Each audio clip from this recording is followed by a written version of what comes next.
is my review for Transformers Revenge of the Fallen Walmart exclusive Scout Class Slapdash. Slapdash comes in a 2-pack that's called the Windy City Chase with Revenge of the Fallen Trenchmouth.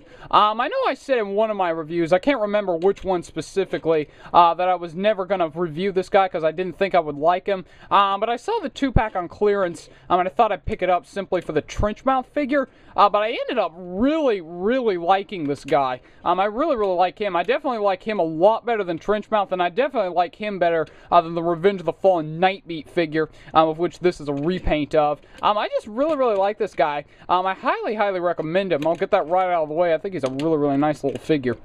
Anyway, as you can see, he's a repaint of the Revenge of the Fallen Dead End mold, which, like I said, I do own as Revenge of the Fallen Nightbeat. Nightbeat I don't like for some reason. I'm not really sure what it is, but this guy I just absolutely love. I think this guy's great. But anyway, as I said, repaint of Dead End. He is the same kind of futuristic car that looks pretty cool. It is kind of a nice homage to the original Wheelies car mode. I'm really glad that they chose this mold to do an homage to G1 Wheelie in. And I do actually like G1 Wheelie, before somebody asks what my opinion of G1 Wheelie is. I do think he's annoying, but I still like him regardless. Anyway, it does roll fairly well, which is nice. I do like the deco, which I was really surprised at. I thought it was going to be an awful deco when I first saw the pics, but I really like this guy's deco. I think it's nice. I should point out that the camera's picking up this orange on the side of his doors to be a lot darker than it really is. It's still a darker shade of orange, but it's nowhere near as dark as the camera's picking it out to be.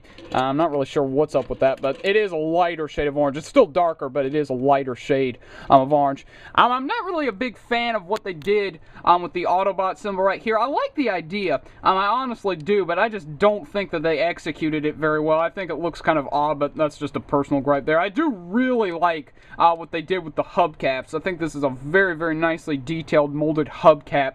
I think it's really cool. It looks like some kind of shuriken design, which I think is neat. Again, I don't like these Autobot symbols, and that may just be because that it is kind of redundant having an Autobot symbol up here, and then 2 on the side of his doors. But anyway, that's a personal gripe. Down to transformation. Transforming this guy to vehicle mode can be very hard. It's really not the transformation that's hard. It's just lining everything up. It's a very finicky mold, which is one of my main complaints I have about the mold. It's like that on every version of the mold I have, so it's not really a complaint too much against this figure in particular. It's just a complaint against the mold. But anyway, down to transformation. What you want to do is you want to go ahead and untab these doors like so. You want to kind of bring them back. Like so. Do the same on this side. Untab them. Raise them up like so. Then what you want to do is you want to take this section. You want to split it down the middle like so. Then what you want to do, you want to go up front. You want to split this whole section and bring them off to the side. You want to detach it from this kind of cockpit type piece. Then you want to go ahead and raise these pieces up, because if you don't, the pressure from transforming them usually will snap them right off, and they are made of a brittle plastic, and there are a couple of stress marks on them, which is kind of unfortunate, but oh well. Anyway, then what you want to do is you want to flip this white piece down. Then you want to take this wheel piece, you want to rotate it up like so, and then you want to rotate this forward, and then flip out the heel spur, so it kind of has boot-like feet, which I like. Anyway, like I said, these can be a little bit annoying. Anyway, flip down this wheel well. Flip this down. Now flip out this heel spur, like so. Then, this can be kind of tricky. What you want to do is you want to take this windshield piece. You want to bring it up, and then you want to raise it up like so.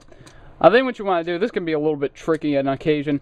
What you want to do is you want to raise this piece up like so. Every promo pic I've seen just has it lying straight flat like this, but it actually does compress against the chest.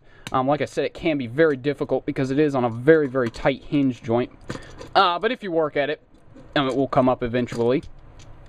Like so. Bring those out to the side. Now, you do have 2 options with the head. He does have a nice little head sculpt. I do like the head sculpt. It definitely reminds me a lot of Wheelie, since Wheelie was kind of the imp, and this guy has an imp-like face. You can leave it like this if you want. He kind of has a jaw that you can kind of see right down here. I usually just leave this headpiece, proper piece up as the head sculpt, because I really don't like that jaw. I just really don't like it. I've never liked it on either this guy or Revenge of the Fallen Nightbeat.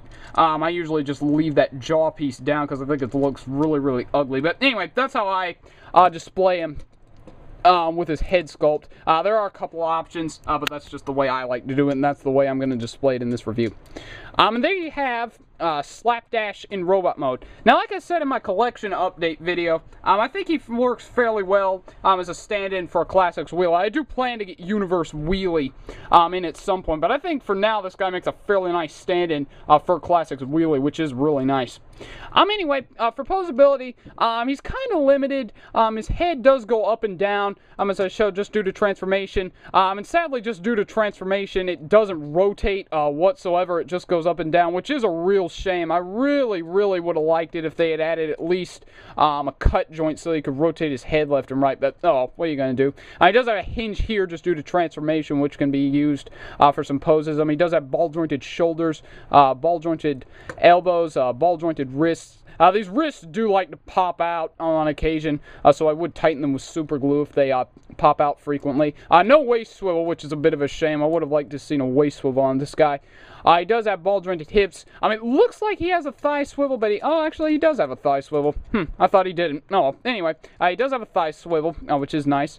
He does bend at the knee. And like I said, he does kind of have an ankle joint right here, so you can bend this piece up and down if you'd like. And then he does have a couple of joints at the foot proper, so you can get him into a couple of poses, which is really nice. So you can get some poses out of this guy. Like I said, it is very limited just due to the fact that his head has little articulation, but oh well. You still can get some poses out of this guy, which is nice. So for some quick size comparisons, first off, for a standard size comparison, here he is next to Revenge of the Fallen Bumblebee. You can see he's about a standard Revenge of the Fallen Scout class size. Which, speaking of which, I'll bring in his 2-pack mate Revenge of the Fallen Trenchmouth. I'll definitely be doing a review of this guy because this guy's an awesome figure in and of himself. But like I said, I do still like this guy. A lot better of the two. So you can see they look pretty cool. Also, here he is next to one of the 2 copies I own of Revenge of the Fallen Nightbeat. And like I said, Nightbeat, for some reason, I just do not like. His head, his joints are very, very loose. I just really don't like the blue eyes that he has on his head that you can kind of see. I just overall just don't like this guy. I'm not really sure why. It's probably just due to the deco. I really don't like the deco on this guy. But like I said, this guy I just absolutely love. And since I do use him as my Classics Wheelie, I'll have a bit of fun here. And I'll bring in the G1 Season 3 Autobot cast.